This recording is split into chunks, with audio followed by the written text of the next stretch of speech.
ദുബായിലെ ജനസംഖ്യ 40 ലക്ഷം കടന്നു.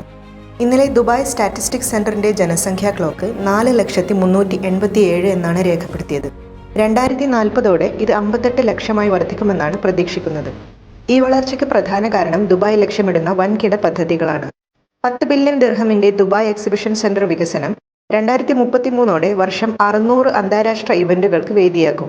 അൽ മക്തും അന്താരാഷ്ട്ര വിമാനത്താവളത്തിലെ രണ്ടാമത്തെ റൺവേ 2032ഓടെ 1.5 കോടി യാത്രക്കാർക്ക് സൗകര്യപ്പെടുത്തും. ദുബായ് ഇക്കണോമിക് അജണ്ട D33യുടെ ഭാഗമായി 2033ഓടെ സമ്പദ് വ്യവസ്ഥ ഇരട്ടിയാക്കി ലോകത്തിലെ മുൻനിര നഗരങ്ങളാക്കി മാറ്റാനും ലക്ഷ്യമിടുന്നു.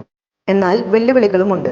50 കിലോമീറ്റർ പരിധിയിൽ ദുബായിൽ അർബൻ സ്പ്രോൾ ഒഴിവാക്കാൻ ഡെൻസിഫിക്കേഷൻ ആവശ്യമാണെന്ന് Middle East Council of Global അഫയേഴ്സിന്റെ senior fellow doctor Frederick Schneider അഭിപ്രായപ്പെട്ടു.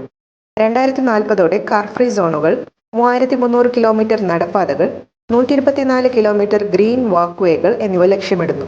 55% ജനങ്ങൾക്ക് 800 മീറ്ററിനുള്ളിൽ മാസ് ട്രാൻസിറ്റ് ലഭ്യമാകുന്ന 20 മിനിറ്റ് സിറ്റി കൺസെപ്റ്റ് ദൈനംദിന ആവശ്യങ്ങൾ എളുപ്പമാക്കും. 2029 ബ്ലൂ ലൈൻ മെട്രോ ആരംഭിക്കുന്നതോടെ ദുബായിൽ പൊതുഗതാഗത സംവിധാനം വിപ്ലവകരമായ മാറ്റത്തിന്റെ തുടക്കമാകുമെന്നും പ്രതീക്ഷിക്കുന്നു. ഇത് ഡൈനാമിക് റോഡ് ടോൾസ് ട്രാഫിക് നിയന്ത്രിക്കാൻ സഹായിക്കും. മനുഷ്യസാധ്യമായതെല്ലാം യാഥാർത്ഥ്യമാക്കാൻ ദുബായ് പരിശ്രമിക്കുന്നു. അത് തന്നെയാണ് ഈ നഗരത്തിന്റെ വളർച്ചയുടെ അടിസ്ഥാനം.